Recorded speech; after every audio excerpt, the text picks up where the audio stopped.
Good morning, everybody. How are you? Your soul is welcome here, and your personality, all of you. We love all of you.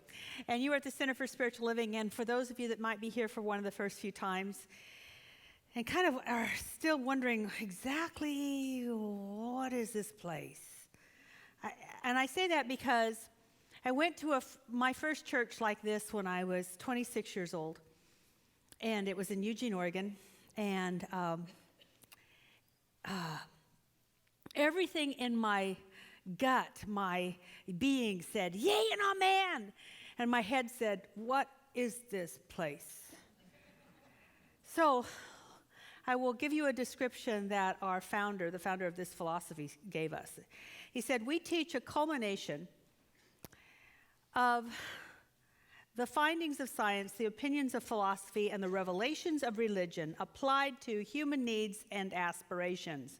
Or another way of saying that is, we teach ancient and modern wisdom to heal hurts and build dreams. So if you have a hurt, you're in the right place. Your soul is welcome here. And if you have a dream, you're in the right place. And your soul is welcome here. And we're speaking of stuff, we're kicking off the theme for the fall, and it is Harvesting God's Abundance. And we'll be using this book. It's by Mae McCarthy, The Path to Wealth. And if you know Mae McCarthy, she's one of those people that has businesses, and one of the things that the Pinders were talking about.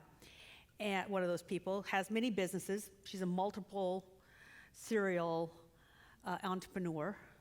And she wrote a book which sounds a whole lot like what we teach here. And it's now a bestseller on Amazon, by the way, #1 seller. And probably because she's using the same thing to sell the book that she does to grow businesses. Same mental concepts. So it's great. We will be using it through November, and we will have an opportunity starting next week to have study questions. We'll have study questions in small groups and facilitated so that you can read this and discuss how this applies to your life. Well, if you want to sign up for it to be in a small group, you can do that at the registration table afterwards. But this is what I'm going to be inspired by. But last night, as I was getting ready to do this and contemplating this talk, I realized that we're always harvesting something. It's like you can't not harvest. You will get in abundance what's in your consciousness. So we're always harvesting. You either have a harvest of stuff, or you have a harvest of stuff, depending upon what you've got going on. But the shift is, and what I want to talk about is harvesting God's abundance. Because God's abundance will be a good abundance. I remember one of my first teachers that I had in ministerial school, she wanted us to all be specific in the ways that we talked about things. So she said, oh, stop praying for abundance. You've already got abundance. You got abundance of bills. You got abundance of problems. You got abundance of stuff. And she said, just last Christmas, someone got an abundance. They wanted an abundance for the holidays, and they got 23 fruitcakes. I mean, who makes those things anymore? I mean, really, the universe had to work overtime to get them 23 fruitcakes for Christmas. Blah! Anyway, okay, I know y'all, please forgive me if that's what you make and give to all your relatives. But anyway, one would probably be enough. So we are harvesting abundance. So how do we harvest God's abundance? Now, I want to do a whole riff here on God's abundance, because God's abundance, God, which is another word for God and probably one of the highest besides love, is good. But good actually includes love and support and life and everything else. So good is a word that I like to think of because it is both universal and personal. I love that word because of that. So universal in that we all want food and air and shelter and Most of us want recognition and love, and we want to feel comfortable, right? Those are universal. That's a way we can find common ground. If you don't understand someone, understand that they're seeking their good, which is a universal good. We often want the same things. It's just how it shows up is so totally different. That's personal. We have a personal good. And some of the problems in the world are caused by my good should be your good. My God should be your God. The way I do things should be the way you do things.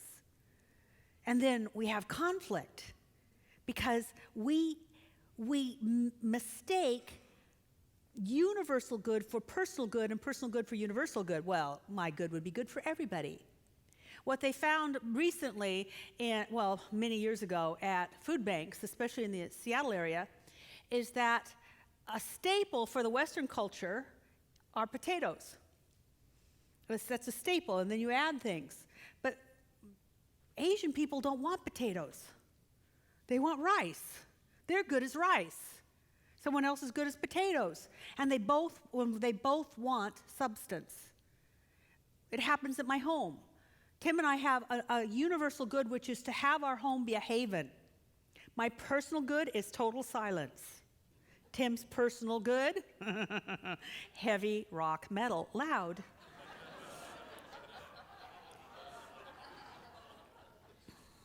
I didn't even know people listen to that stuff. I mean, so we found a compromise, which is he can play anything he wants in the barn. Loud. And the neighbors can be disturbed. But you see we're both seeking our good. And God's idea of good includes both. God's idea of good is that everyone finds a sense of satisfaction and fulfillment and care. That's a universal good. That's God's good. And here's the other thing that I wanted to say about good under the aspect of God's idea of good is that it must be universal enough to not cut somebody else off. It's inclusive and embracing. That's good. So when I contemplate my good, I've got to think of it in an even larger way. Ernest Holmes said the litmus test for if it's okay to pray for something is that it expresses more life and harms no one, including myself. Expresses more life and harms no one, because then it's a universal good. And I think as we grow in our spirit, as we mature as spiritual beings, we realize that our good gets bigger and bigger and bigger to include more and more people. It doesn't exclude people. And that's a spiritual practice. That in and of itself will grow your heart and make you an avenue and a channel through which something great can happen. Because God is always working and it's always finding an outlet, but the outlet has to be consistently large enough to receive the power of God to flow through it.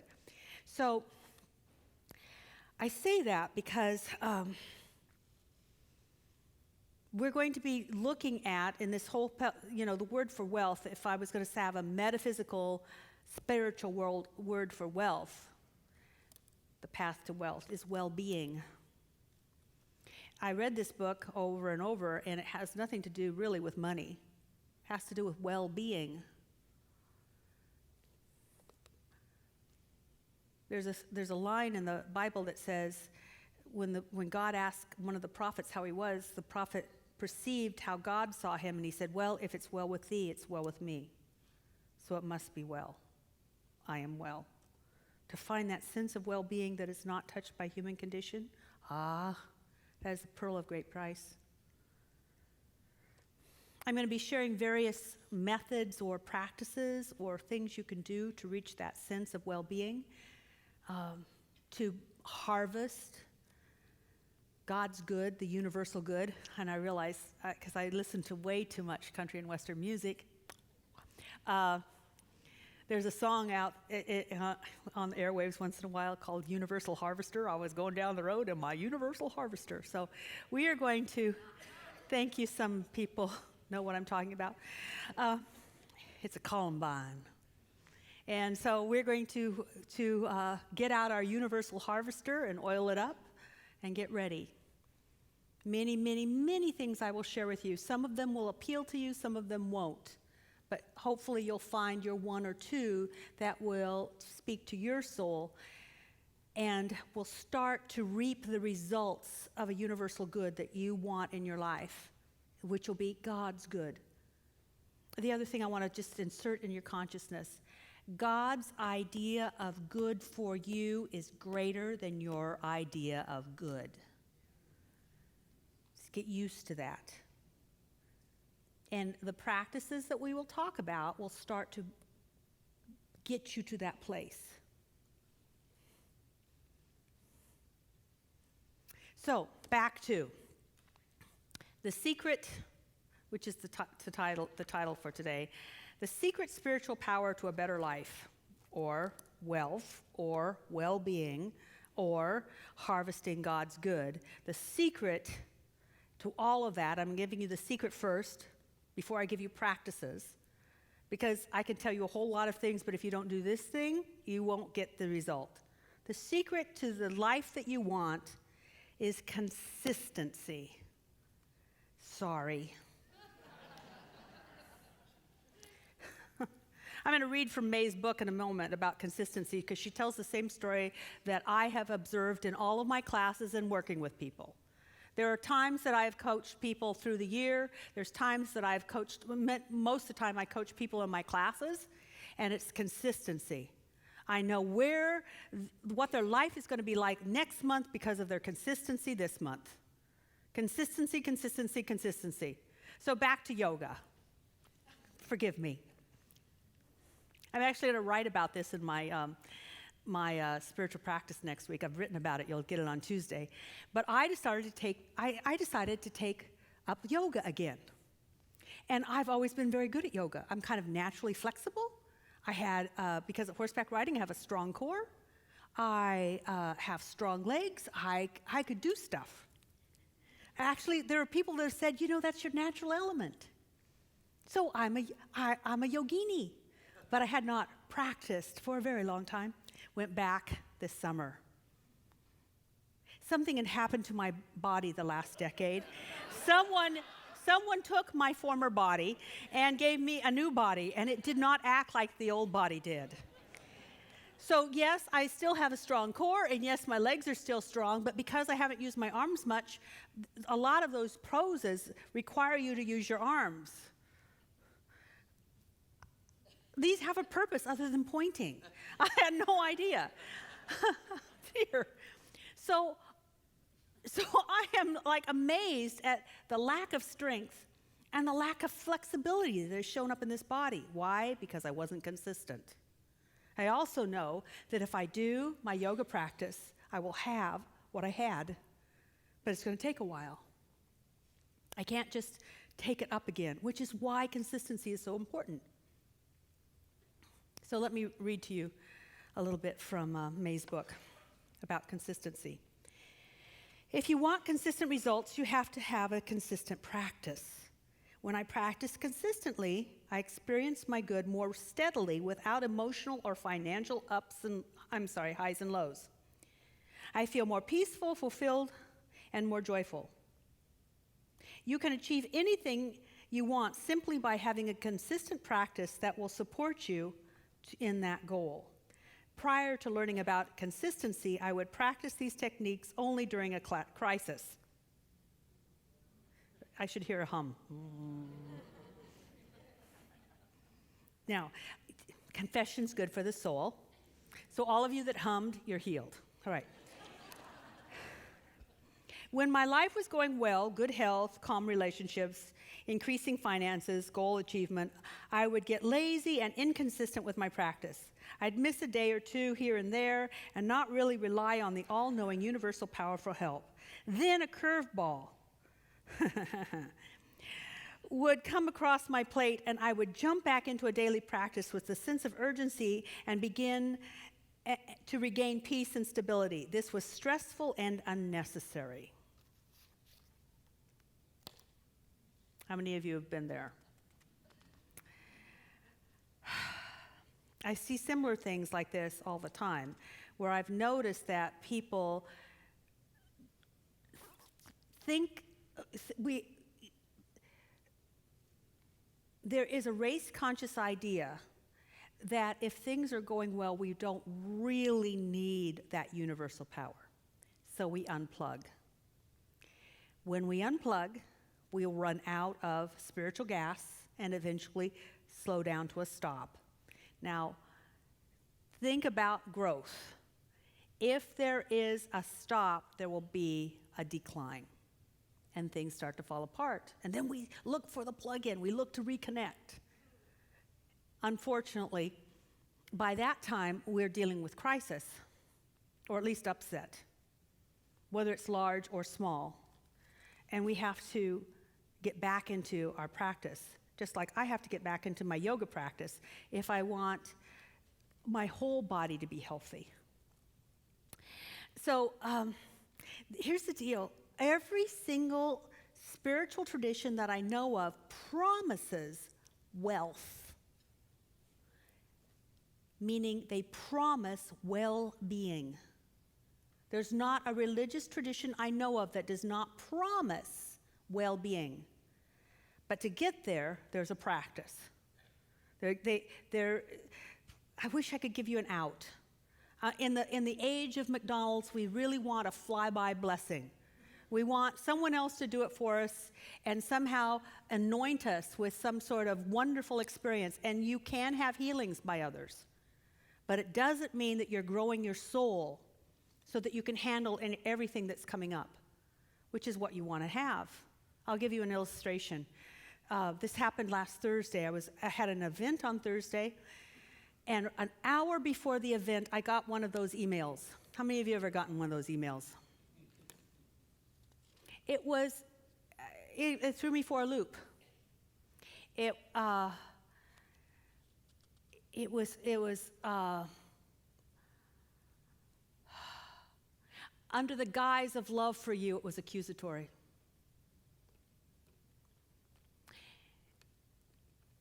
And it knocked me off balance,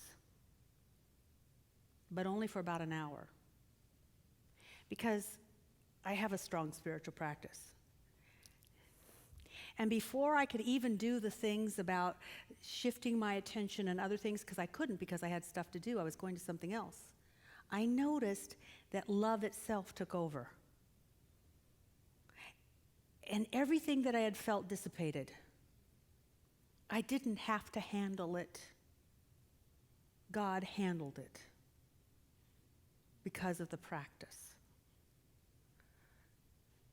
I want us to all get to that place. We're not less human.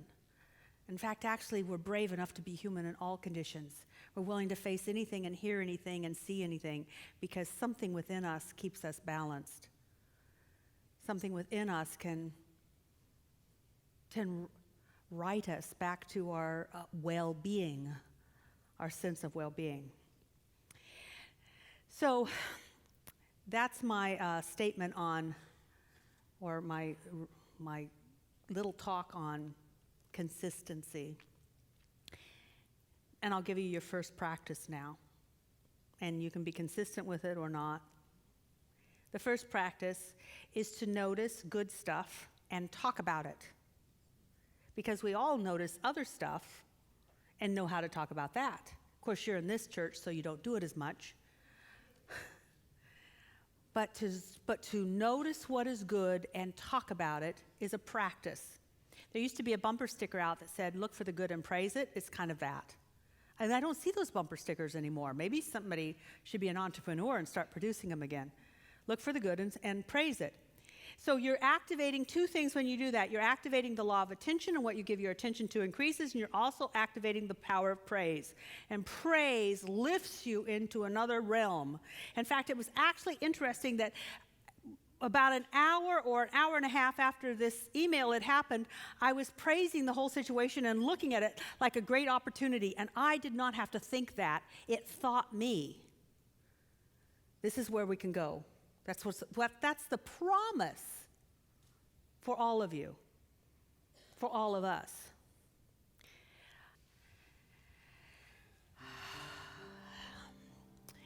And let's just use what's been said. How many of you would like to have a greater expression of love and life and have the gifts that you naturally have be extended into the world? Let's pray for God to glorify us. And let's pray that our heart stays open and considerate so that we become the place where love is normal and natural. That will be our prayer. And I say thank you, sweet Spirit, sweet Father, Mother God, sweetness, dearness, completeness, all that is, the all in all and the all good. I address that now with an open mind and an open heart. And I know that as I perceive the all good, I let that all good be manifest in me. And as I know that for myself, I know that for every person in this room, that we are an expression of that all good with our own personal expression of that. And I'm so grateful that we can be lifted into an awareness that God glorifies itself through us, through our art, through our work, through our dreams and our aspirations. God glorify us in the human conditions that we are experiencing. Lift us into a greater expression of what is possible. Let me be free of my own mental blocks. Let me be free of my own mental inhibitions. Let me be free of my own mental smallness. And as I know that for myself, I give thanks that I know that for each and every one of us, that we are breaking out and breaking free and shining brightly as we were intended to shine. And it will not even be our personality doing it. It will be the power and the glory of God expressing itself through us in unique and beautiful ways. I give thanks that part of that is that we feel the Holy Spirit melting the binding trap of condition that circles our heart.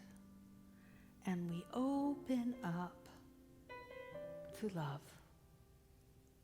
Thank you, sweet Spirit, for this day, for us coming together, and for the healing presence of love upon us. Breathe that in. And now, in the very privacy of your soul, in the Holy of Holies within your heart, ask yourself if you're willing to be consistent in this prayer. Are you willing to consistently connect with your God? If so, make a covenant within yourself, an agreement, a contract to do so. And I bless that contract.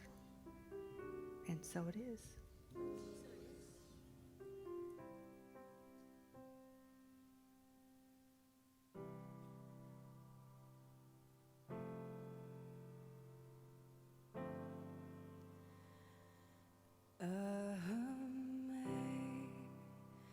Amazing grace, how sweet the sound that saved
chains are gone. I've been set free. My courage comes to rescue me. And like a flood, my heart revealed unending love, amazing grace.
My